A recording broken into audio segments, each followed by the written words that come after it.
Test.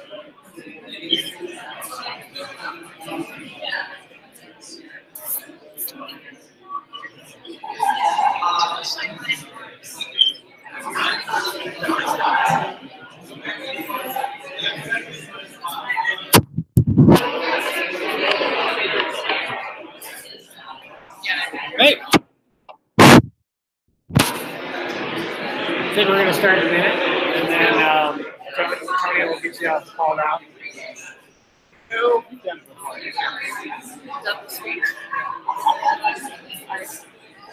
Either ramble or keep short. Cool. I'm much better on the 101 spiel. Like, oh yeah, we're blah, blah, blah, blah. Any questions? Enjoy. And then you give me a microphone, and I'm like,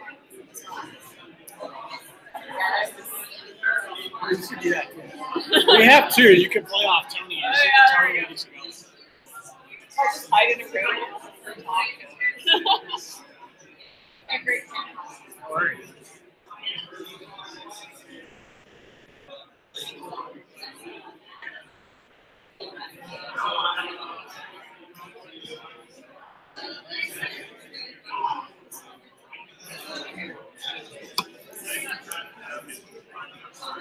All right, guys, let me get started real soon.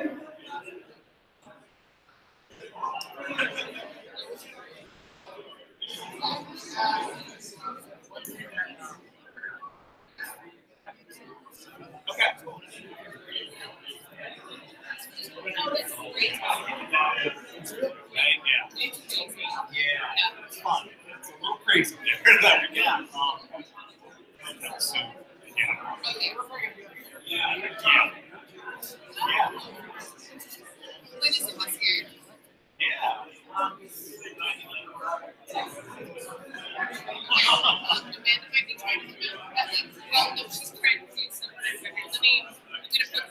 She wants to come out and do some work.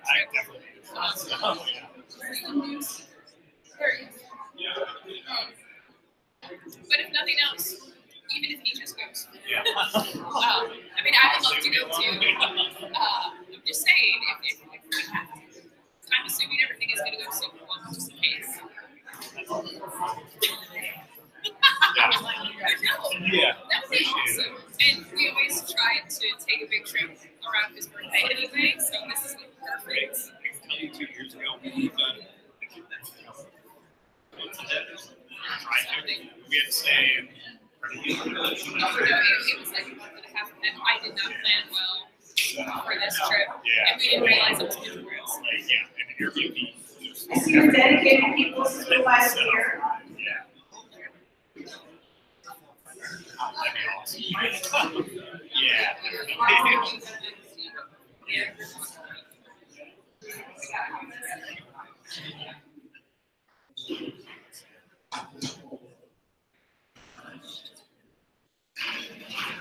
Hey everyone, thank you so much for being here. This is Analyze Boulder number 67. 67! Yes, we've been here 5.5 years because we're so awesome. Thank you. I want to thank you guys first for being here and being part of this community and data on Wednesday night. Yeah, there's free beer, but come on, it's awesome. None of this happens without the organizing committee. So my name is Tony. I am also helped by Greg, Dave. We made Greg do all the dirty work. Eric's name is still on here. How sweet. Jen Wilson is new, and she is not here tonight, but I just want to say for the record that she is a flippin' rock star. And so when any of you sign up to be a speaker, you will be very familiar with Jen's emails. And we also have Patty up here in the front who will be laboring around later on, handing you the microphone to ask questions. And Dean, who should be everybody's favorite because he brought the beer. Dean, where are you? He's back there. Awesome. I also really want to thank Galvanize. We kept growing out of spaces until we finally landed with Galvanize, who volunteers to let us have this space. They donate this space. And so thank you very, very much. I would love to give you a few minutes to talk about what you guys do. Hey guys, I'm Lindsay. I'm part of the event coordinating team here at Galvanize. So what is Galvanize? Galvanize 3 major things. We are an event space, so if you are interested in events, please let us know. We would love to host you. We are also a co-working space, so this area you are currently occupying usually has giant tables, and there are a bunch of people in here normally. We also have spaces upstairs, offices, as well as cubicles. And we are also a tech school. So for here in the Boulder location, we are web development only. It is a 6-month program, 8 to 5. So full-time, but we do have a 95% placement rating after completing the course. We do also offer a data science program, which is a 3-month, 8 to 5 as well. It is in our Denver location, also with a 95% placement rating. One of the great things about Galvanize is because we have so many amazing businesses here, it really gives you an opportunity to network, meet people. So once you're done with the program, well, that's why we're awesome. We have such a high placement rating. So if you guys have any questions, feel free to check out our website or look for anybody with a Galvanize shirt, and we're happy to help you out. Enjoy. Thanks, Lindsay. Sweet. And our lineup tonight is super cool. So Kyle Campbell, our regular, is going to be talking about mobile game analytics and building a pipeline for that. We also have Michael Dyer, who will be talking about dog breed identification, and I took the liberty of making a joke and saying no blood sample needed. And then we have Kirk Delisle. I always say your name wrong. Delisle? Yes! Second time's the charm. Who is going to be talking about PacMan on steroids. So how many of you guys were here last month? You guys have already heard Kirk speak.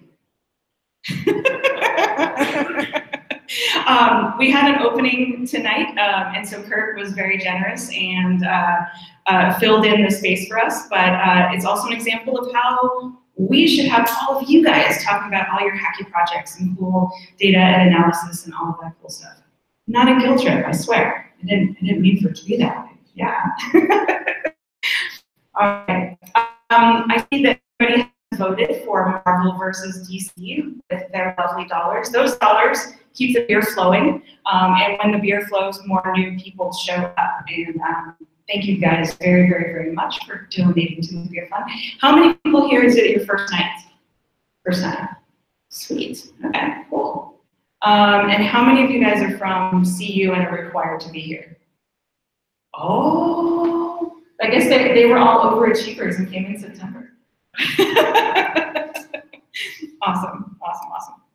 All right. If you haven't already, take a picture of this slide. Since it doesn't look like we have that many newbies, I won't put it up for very long. We share articles, we chit chat. There's a LinkedIn board as well. And anytime, please take pictures, make comments, and tweet to get Analyze Boulder.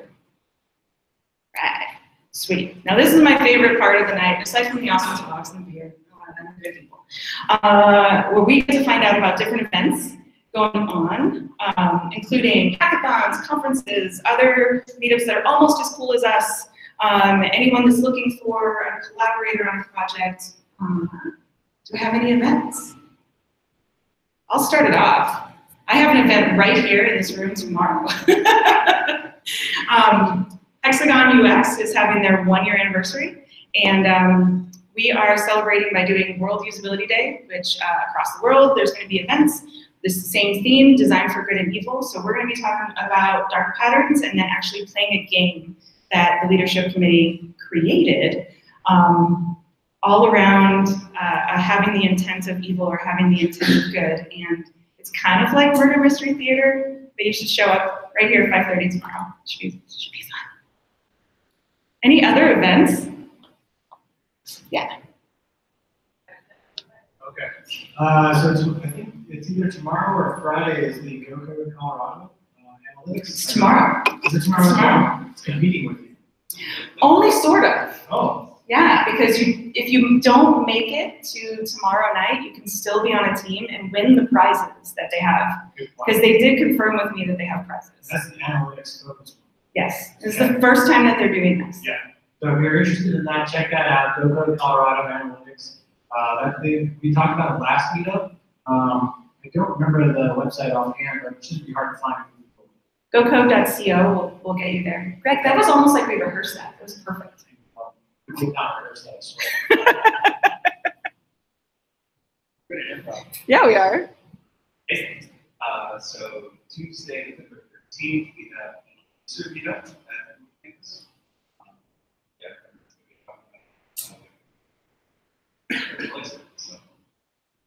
Sweet. Elixir at Google, will there be beer? It will not allowed by the city. Currently, it has maybe some hipster sodas. Nice. Hipster sodas works too. Who is working for a company that is hiring, whether you're the hiring manager or not?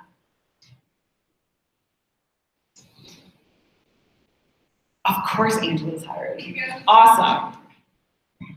Not quite data science, but it's Panasonic Automotive, and we're trying to fill out our development team. So I think we're hiring for full stack right now, but there's going to be front end, back end, all the ends. And maybe hopefully data science in the future, but there's no opening right now. But if you're any of those other things, please come talk to me. I don't think you're hiring a tight end. Another one of those two. If you're not started with yes.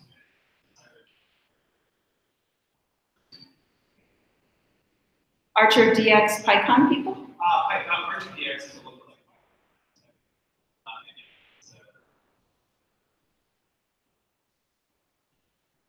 A couple months ago, we did have a voting Python versus R, and Python just killed all of us R people. I was really, really sad.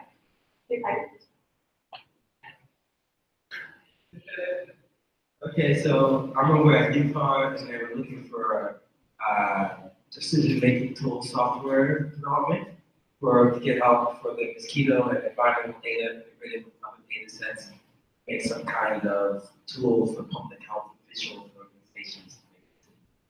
You're working with Mary Hayden. I'm working on the Globe project. Awesome. So then we have the Zika virus tracking system. They put over 100,000 observations from the mosquito project so far. It's sponsored by the Department of State, a bunch of people. Now they need to figure out how to make decision tools that data Awesome. for public health officials. Like that. Yep, So yep. That's interesting. Awesome. So for those of you that don't know, NCAR is the pink building on the hill. I think we have another one over. And they also have a program called SciParks. It's summer internship in parallel and computational science. I did it in 2012. It was amazing. And they just opened all of those, and literally more than half of them are machine learning based. So wherever you are on the spectrum of like playing with machine learning, huge data, medium data, all that good stuff, check out UCAR's software. Was there a hand up here, or was I just making it up? She just made me run around. Did the baby like it? We're actually doing pretty good. All right, one more job. Bye. So where I work down in Denver on the 16th Street Mall, we're hiring for a web analytics person.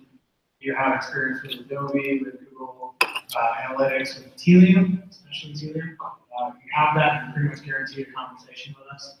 Think of it as a front-end web analytics combination, so some CSS, HTML as well. We need it for your skill set. If you are interested or know someone that might be interested, you can hit me up on the Analyze Boulder Slack channel. I actually referred somebody to our company from that 2 months ago. Right on. All right, well, I am not going to bore you anymore. We're going to get Kyle on up here. Yeah.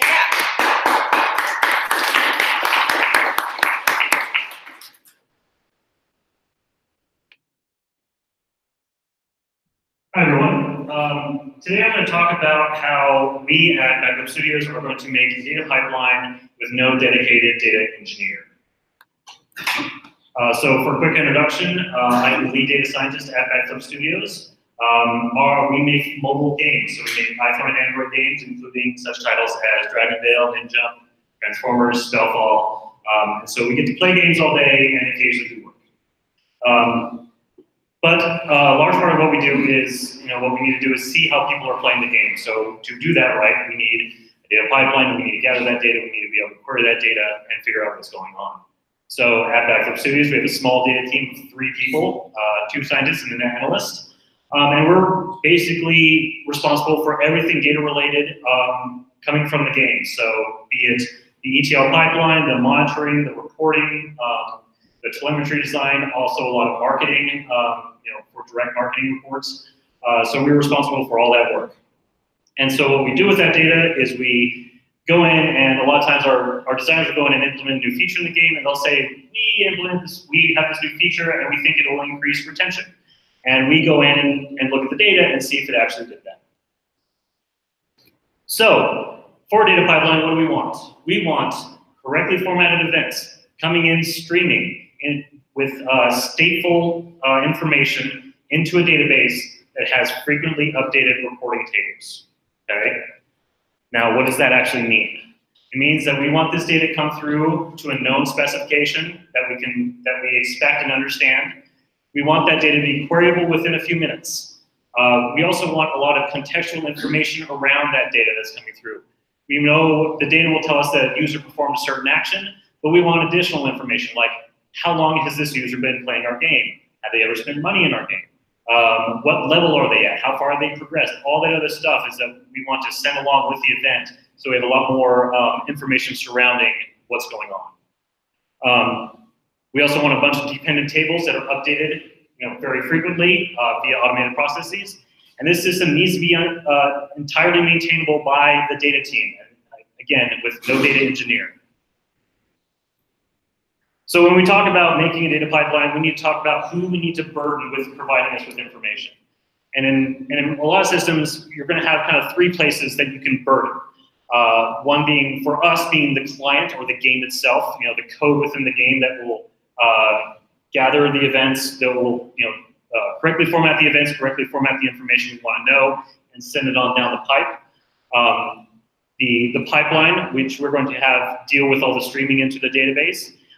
It is also going to be dealing with making sure that these events are what we're calling stateful, that has all this contextual information around it. So we're not burdening the game client with having to provide all that information on every event. And then lastly, we can burden the database with running a bunch of queries and finding aggregations and doing whatever else we need. And so again, the data team of 3 of us are responsible for the pipeline in the database. And our game engineers are responsible for kind of the code in the game that actually sends the events. So what we're doing is we're working with one of our server engineers to make this data pipeline. So we have an engineer, we have lots of engineers in-house, but we have a server engineer who's very familiar with working with cloud information and moving data from one place to another. And so we're essentially collaborating and doing a lot of, we call it mob programming. So we program the 4 of us together to make this pipeline. And so there's a lot of things that we're doing together in different ways. So we're gathering requirements. We have requirements as we are the biggest stakeholders of this pipeline. But he's going to go out and get full requirements from a bunch of other people, including quality assurance or client or requirements from the engineers who want to say things like, oh, you can't just hard encode all of your credentials right into the game client. We also working on the architecture together. We have an initial idea of what we want from the architecture. He knows a lot better about how those bits of the architecture can work and create a functioning pipeline and what downfalls there might be. We are learning Go in order to make this pipeline, which is very, very different from our standard of Python. And a lot of what we do is we sit down with the engineer, he creates a framework in Go, and we're sitting down with him, watching him program all this, and we point at something and say, why'd you do that, or why'd you do that? And it goes into a grander discussion of good software design, and how do you structure software such that it is easily modifiable, easily testable, and easily understandable at the same time. And then a lot of other things after that is implementation, fleshing out. We are going to be once the framework is there, we're going to flesh out a lot of the existing code and get all the specifics in there after he's made the framework. And he provides us kind of like an example of like, oh, if you wanted to do some validation at this part of the pipeline, here's some example code how you would do that, and then the data team would go in and fill all that stuff out for all the specifics we need.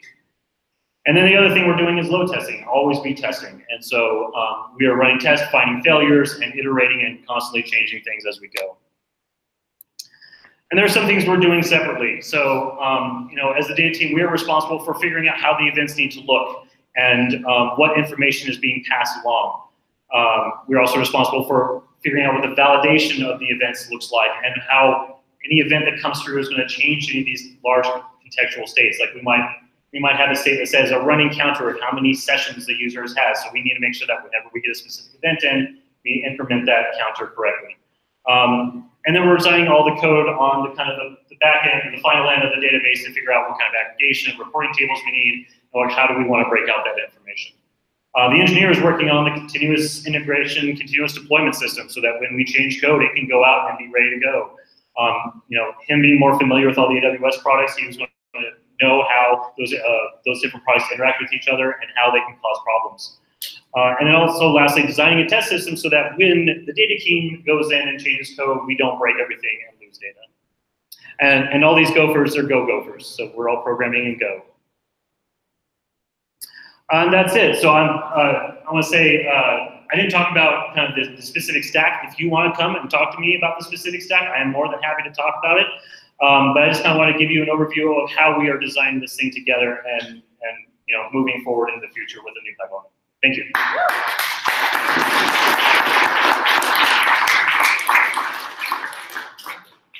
What questions do you have for Kyle? Doris. Why Go? I love their beef. I'm sorry. Dad joke! So a big part of the reason we're using Go is because recently in the company that has become the default language for all of our backend systems. So we have a lot of expertise in the building in Go. It is more efficient than Python. And also the other nice thing about it is that it is strongly typed. And so in Python, you have to, a lot of times you have to go and make sure at many steps of the process that I'm expecting an integer at this point, but did you randomly send me a string? With Go, you don't have that problem because everything is strongly typed and enforces that type. If it doesn't work, the compile fails. So that's the big reason why. It's also, it's been a good living experience so far. It's a very different language for us. And it's became a very nice and, it facilitates a nice and easy framework in which to make modifications to the code and switch out portions that may or may not work.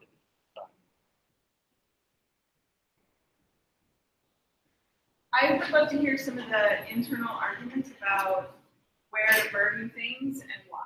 Okay, so a big reason why we intentionally want to remove a lot of the burden off of the game client for multiple reasons. One of the big reasons is that if we're making your game chug a bunch of data, it's going to slow down your game. You might drop frames or whatever might be going on. The other thing is that making modifications to how we make data or process or what type of data is being sent is a much, much longer process if it's relying on the game client than if it's relying on the pipeline. If it's relying on the pipeline, we just implement some new code, deploy it, and it's good to go. But if it requires anything from the game, it requires them to add it to their sprint, which is maybe 2 weeks or 4 weeks. They have to put it into a new game release, and people have to go in and update their games. And that can be a couple month-long process, so it's a much longer turnaround time. At the end of the day, we still have to have the engineers go in and say, when you click this button, send an event. That's, for the most part, that's not going to change.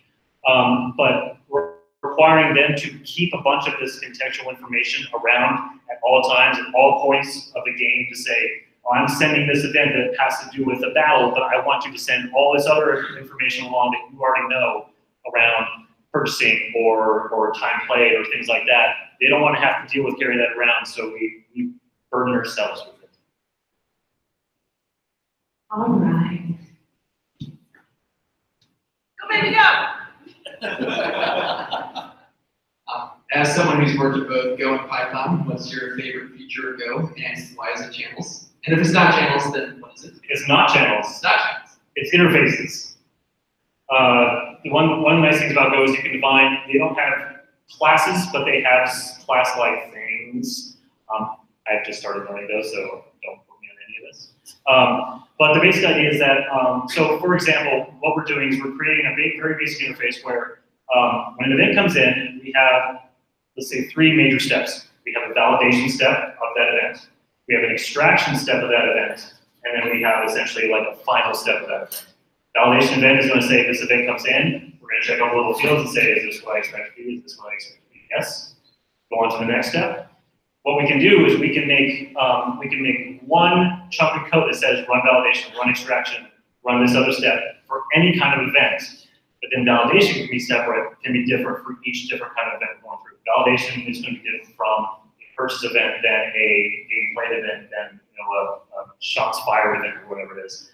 And so interfaces provide a really nice way to, as long as your structure has methods required to fill out that interface, you can use that interface anywhere else you need. You don't have to make it super specific for every event. Interfaces are cool. One more question. Yeah. So do you interface with any existing C code? No. No. Wow. Do you run anything like multi-node, like scale out? No, so the way the pipeline works right now is it's entirely cloud-based, it's entirely also Lambda-based. So that is all the parallelization you need.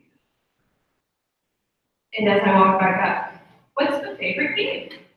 Your company's games that you play? Spellball. Thank you so much. Thank you. All right, up next is Michael Dyer.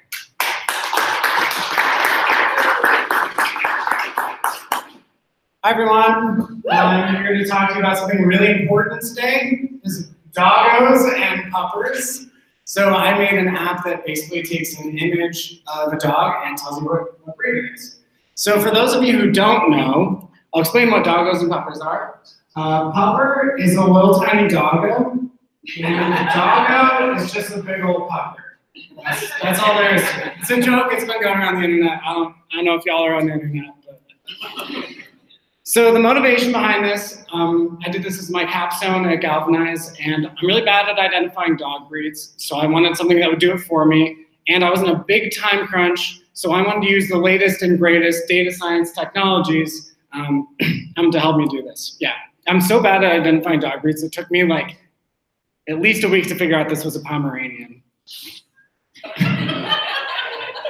Anyway, so I downloaded my data set, which was 50,000 images of 188 different breeds. Having a good data set is important for an image classification problem. So this is an example of some of the images that I downloaded. So after I got all of these images, I had to think, okay, what is the best way to classify images? What is a framework that I can use to do this? So deep learning. So a convolutional neural network is a type of deep learning that draws inspiration from the human visual cortex to extract features from images. So basically, you get a picture of a dog here, and it loads that in as an array of pixels. And as it goes through the different layers of the neural net, it creates more and more complex representations of what's in this original image. And you can imagine that it sort of has a representation of what might be an ear or an eye by the end, and then it uses the combinations of those features to make a prediction about what the image is. So I took one of these CNNs and I tried to run on my computer, and this is an actual image of what happened right before the fire department came. My data set was 20 gigabytes, it wasn't gonna work.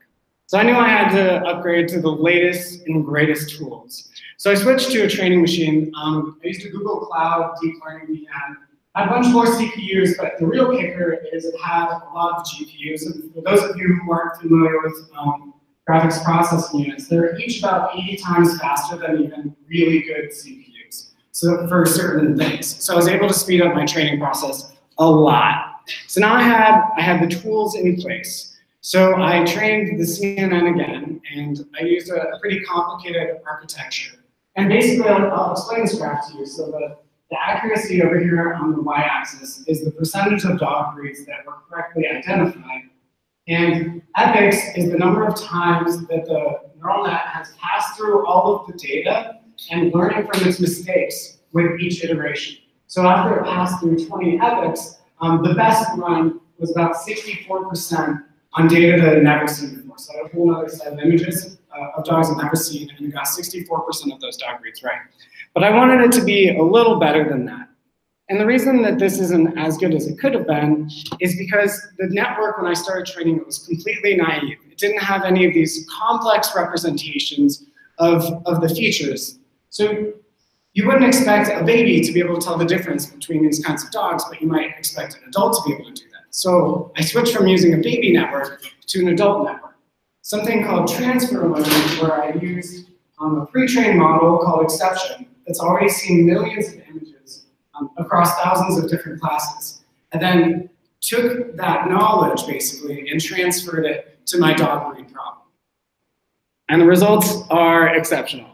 So even right out of the gates, it already understands a lot of these features, so it's able to make really good predictions right at the beginning.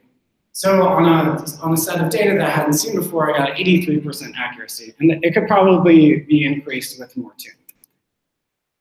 So I took the app, or I took this model, and I'll put it in an app on AWS.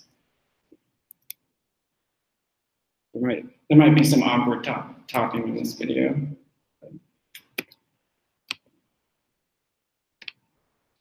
So you just go to, I have this live at doggo.name if you want to try it out. Upload an image of a dog.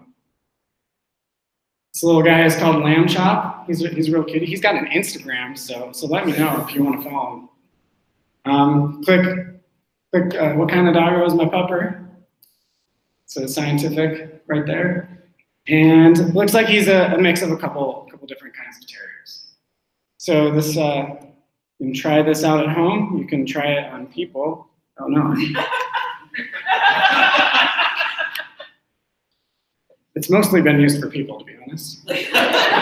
So the kicker of all this is people have made classifiers like this before. It's not the world's most novel thing, but what is really cool and what I got out of this is that deep learning kind of has this negative stigma that it's going to take me forever and it's going to cost a fortune.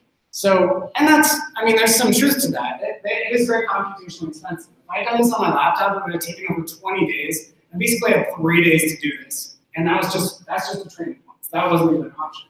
But using a combination of GPU computing and transfer learning, I managed to bring my training time down to just 2 hours. So I was able to iterate and make improvements.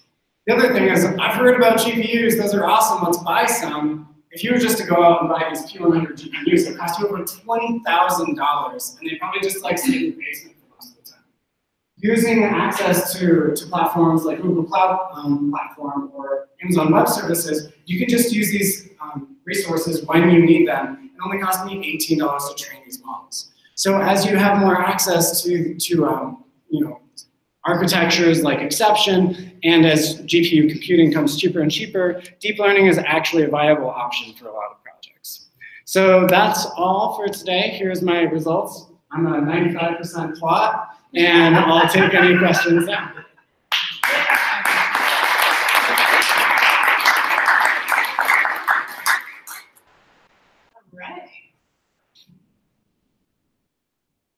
Would you please make one of these for cats? Because that's kind of a thing I'm naming them. Oh yeah. It could be pretty easily adapted, I think. Cat.name. Yeah. Or Fluffer?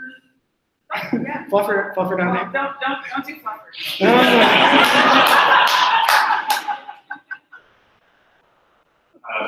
Do you think you could do something like this with people? Find out It's probably possible. You would need a validated data set, but it would be a more difficult kind of things because it's like more fine. Dog breeds are much easier to tell apart. But I think it can probably be done. Or even buckets of like teepees and left. It seems like the exception network worked really well. The validation accuracy curve is pretty flat. What do you think that means? Like, are you getting much value by training a lot of ethics? Yeah, so you're right. So I didn't put it on there, but the loss is actually the metric that I use to evaluate the best model, which is like how confident it is of those predictions. And after the second, there's basically no increase after the second or third epic, which you can also see in the validation accuracy. I just want to keep it kind of scientific, so I ran all of these for 20 epics. And I think that the reason that it flattens out so quickly is that it's just with the parameters that I gave it, that was as much as it was going to learn in that particular state.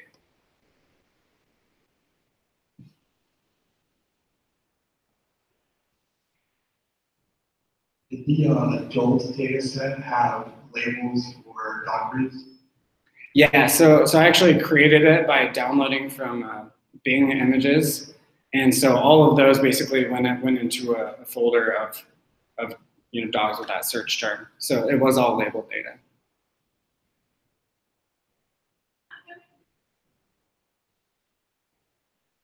So what was the size of the images that you input? How many layers?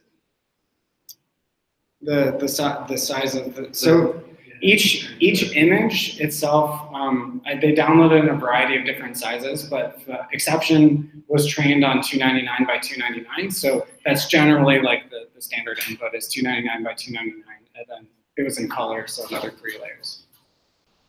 Thanks.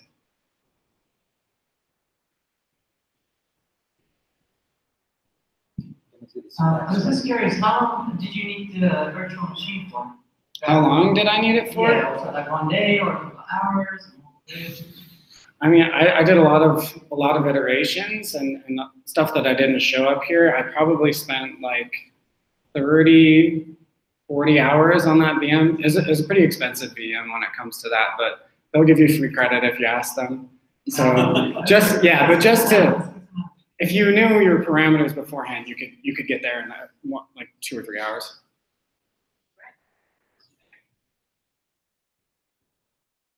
So you said the data set came off of Bing. Yeah. So I imagine there's some mislabeled images. Like how much are there? How many are there, and how much does that affect? Yeah. So that's a good point. There definitely are some mislabeled things. Because there are so many images, so normally an approach would be to go through and like manually validate this kind of stuff, but since I had such a large data set, that wasn't possible. So the idea is that the average image is across all of these images is going to be correct. So 1 or 2 ones in there isn't going to wreck the rest of the training weight. It would be better if you'd removed them, but it wasn't really feasible for me as a person to go through it and validate them. I went through a lot of folders and checked a bunch of them manually, and they look pretty good, especially since I got the top hits. Those were much more accurate than if you really got down into the dregs of the search terms. Last question? You guys gonna find? Okay, we'll do 2. Okay. I'm closer to them, so I'll come back. Have you thought about open sourcing this and getting into animal shelters so that they can use this to identify dogs that are up for adoption so that they have a better ability to communicate to their potential owners? Yeah, that was actually kind of one of the things that inspired me to do it. The way I collected the data set, I'm not exactly sure what the usage rights are, so I probably need to get another image set and make sure that everything was, if you're using it for things beyond just showing a demo, I would think that you need to rearrange it a little bit, but that's one of the main needs for dog breeds, because it's fun to do it, but they actually have a serious issue with this at shelters, so that'd be next steps. Yeah, that would be really cool. Yeah. Oh yeah. Yeah, no worries. So I've done deep learning things on my personal machine. I haven't used it on my machine. So is exception when you say I want to find them.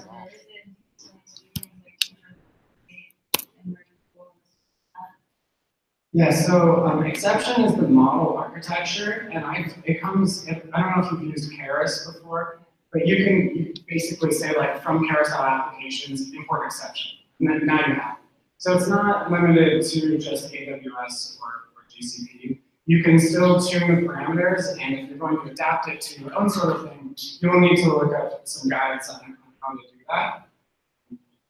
But if you're doing big image classification, things like this, I would highly recommend getting a cloud instance or at least connecting to a GPU, because this would take forever if you want your own machine. Okay, thank you. Awesome, thank you so much.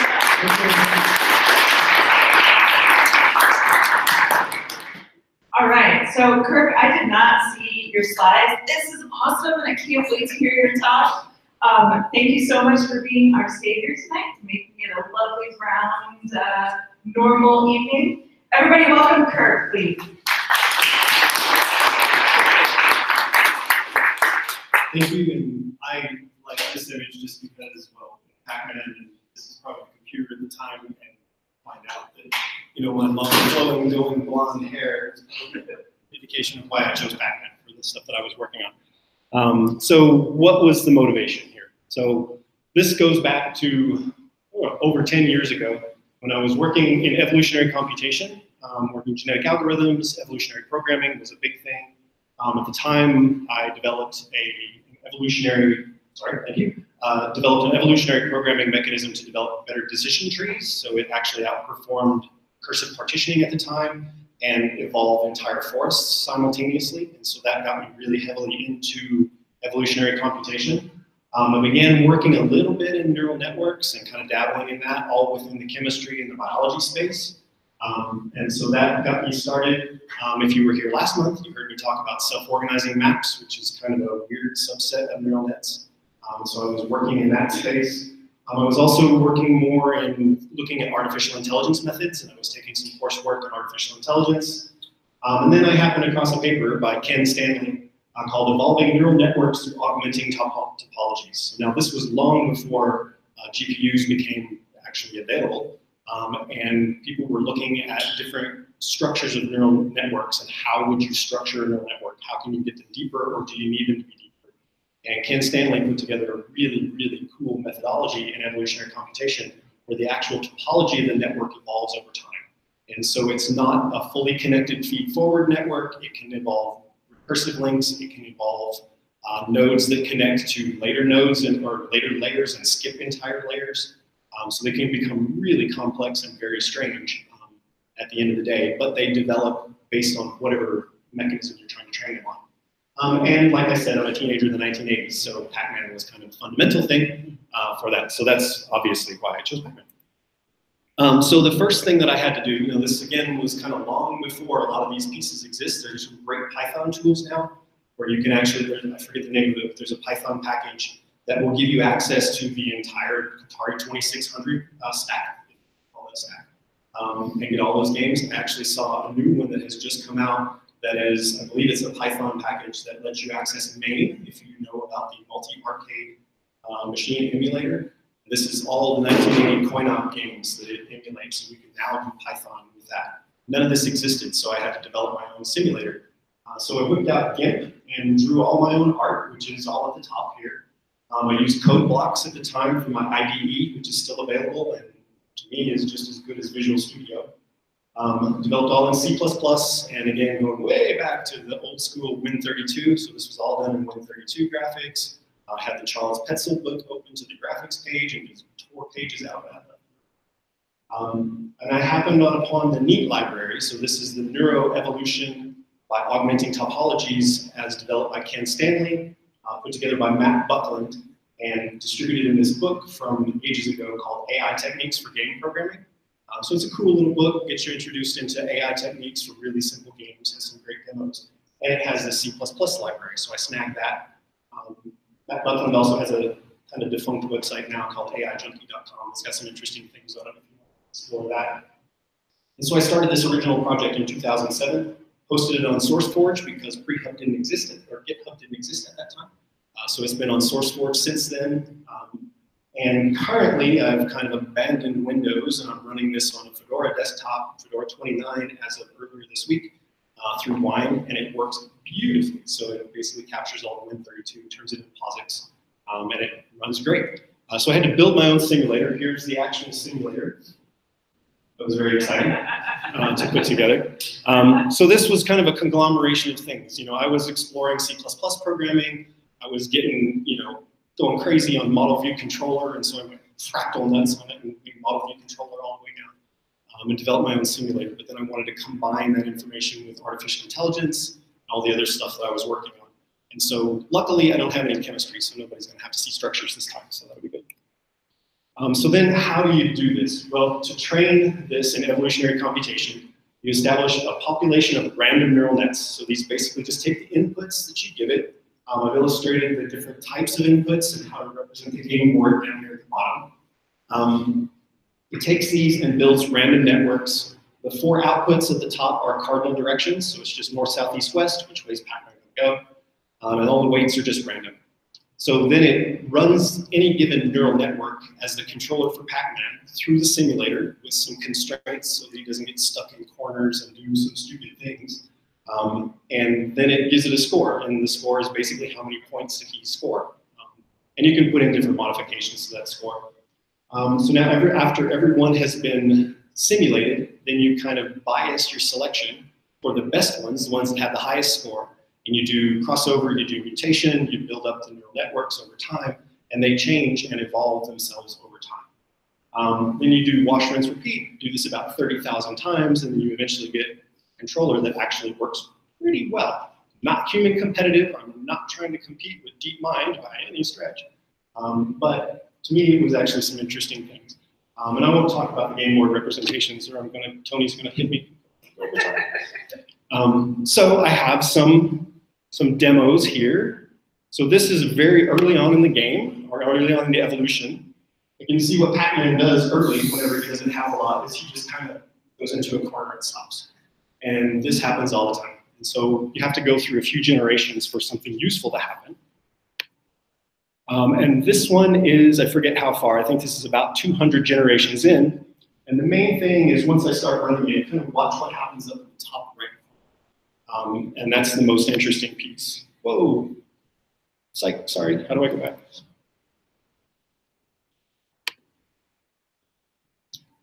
So what happens is he actually takes the skirt through the tunnel, and then he goes up in the corner and grabs the dot, and happens to then chase the blue ghost once he turns blue right into that. And then put it on a loop when you play it again. So he goes through the tunnel, across the top, takes a couple of detours, and then he turns directly into the blue ghost.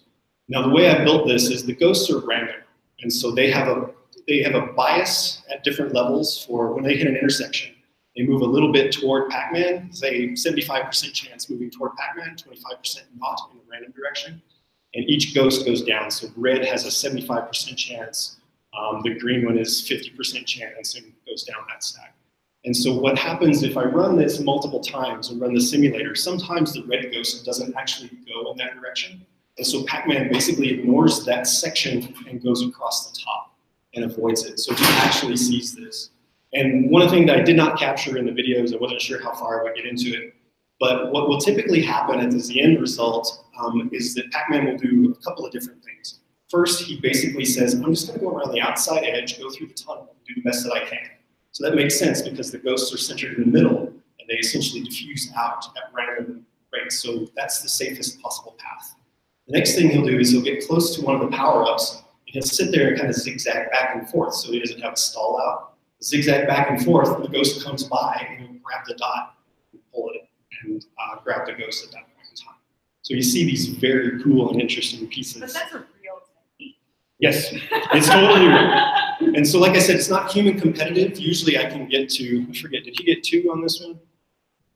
It's not human competitive by any means, but he'll get here in a second wave and chase something down. And now he goes up in the corner and he just happened to run into the yellow ghost at that point in time. So I find all these really interesting things that kind of emerge. And I also built it to control the number of ghosts that you can put in. You can actually go with 0 ghosts. If you go with 0 ghosts, he'll actually pretty much clear the entire screen over time. So then he's just really finding a path that's kind of neural network encoded path throughout the whole thing. And I could yap on about this all night, so I will stop and move on to my stuff here. So there's my contact information. Like I said, I'm kind of running on Fedora, so I'm a full-on Linux guy. I captured all the videos in VLC media player, and then edited them in Kden Live, which is pretty cool. All this is running on Fedora and Wine. And then GIMP was the art, code blocks, and GCC were all my compiling sources. And this is Ken's family, who's done just very cool things. If you're interested in evolutionary programming and neural networks, look up stuff that he's done. He's done wicked cooler things with like first-person shooters and being able to train neural networks to control the armies that are going first-person shooters. Matt Buffett wrote the neat library. So thank you for your time. I'm happy to take your questions.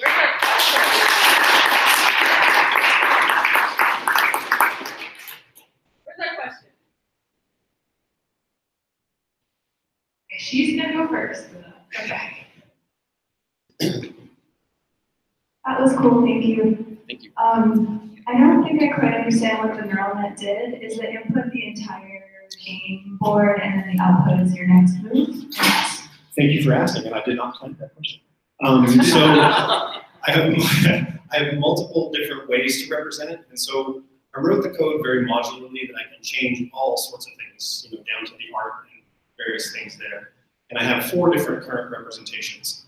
One is called, so these are the input nodes. You can't actually see them because there's so freaking many of them in this particular representation. And only 4 output nodes. In the console mode, that basically is the entire board. So it's about 24 by 39 board. And it's all built in a tile representation. So it gets 1 input for every tile. And it gets, like a -1 if there's a wall there, or 1 if there's a dot, higher score for a ghost being sort of. And it just concatenates all these out. There's a windowed version of that, which is just a certain, what I found is I center it on PacMan himself and make a window of about 5 tiles in each direction. And that reduces the number of inputs tremendously and actually does amazingly well and usually outperforms console just because he's only seeing his kind of space. Global is just XY values, so there's very few inputs. But it's just the XY values, and it does actually pretty well, surprisingly enough. Not quite so well. And in a vector representation, I was just kind of playing around with it. So I center the origin on PacMan, and for every kind of NPC in the game, it's an angle and a distance to that. And then for the dots themselves, just the food dots, basically it's the vector distance to the centroid of those, so that he knows which direction to capture. And so all of those are put in here. They're all super connected up to just these 4 outputs. Is that, I hope I answered the right question because I spent a lot of time. So that sounds really good. And so why is your model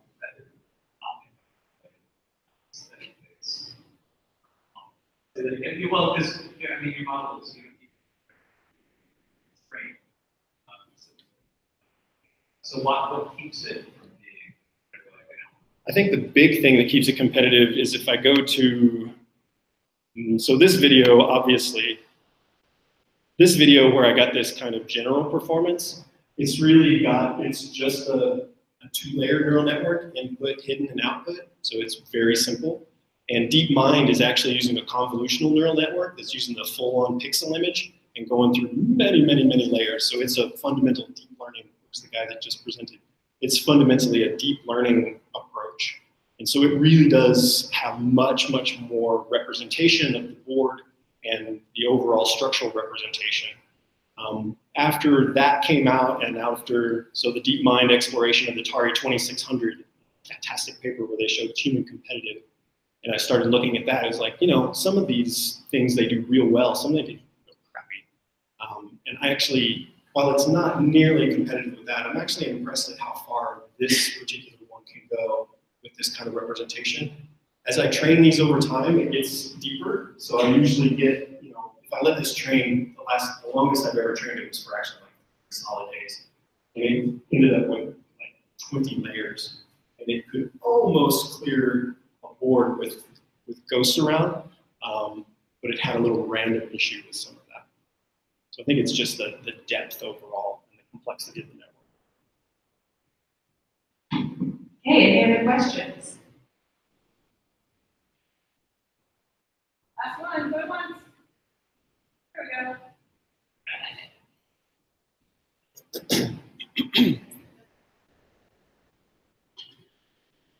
So how often do you get a chance to kind of work on this and kind of what, if you had the time to do it, what would be your ultimate goal with this?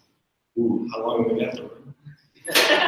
So this, again, it started in 2007. I hammered on it for a long time, and then I put it on the shelf because I was working and had no time for years and years and years and years. And I pulled it off the shelf every once in a while. A year ago, I put in a couple of different representations, like the console representation. So usually it's when I get bored at work and I'm just like, oh God, I gotta do something to stimulate my brain.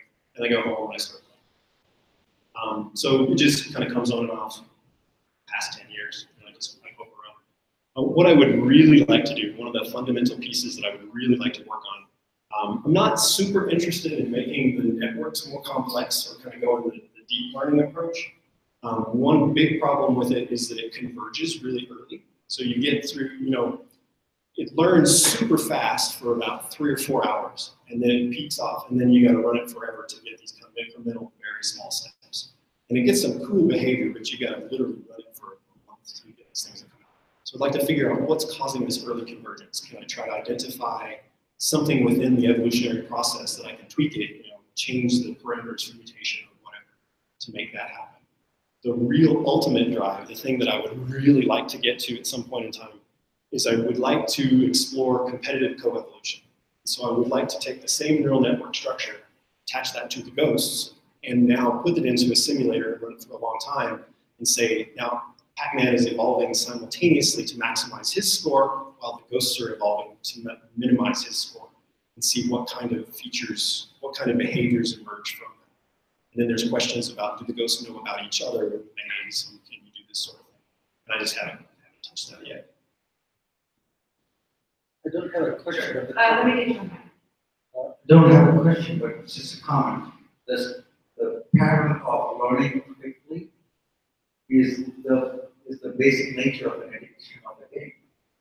You have to have that part that you should be able to learn it very quickly for the first few parts of it, and only then when you get to the complex levels like level 4, 6, and all of that, that's when it has to be.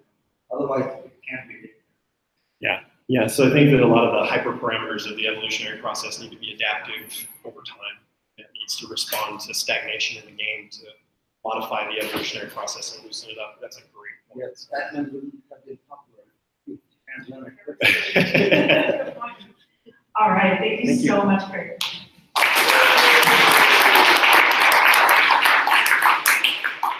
All right, so that concludes our speakers for tonight, but we still have the room for a bit. It looks like we still have a little bit of beer left, so please do feel free to hang around and chat. Also wanted to let you know that we are kind of experimenting with stuff, so if you got to see Kirk's talk last month and saw it this month, we want to hear your feedback. Do you like to go deeper into a topic with the same speaker or not, even though you're awesome? Not about you. And we also have this random idea of working with a dog shelter. So Michael, your talk brought up a little bit of data for me to pull on too. So feel free to chat with us, give us any of your ideas, and enjoy the evening. Thank you for being here.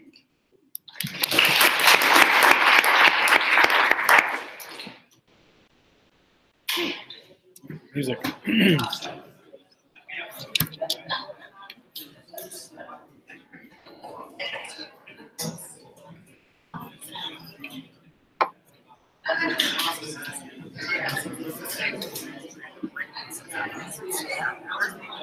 Oh. We're not broadcasting anymore?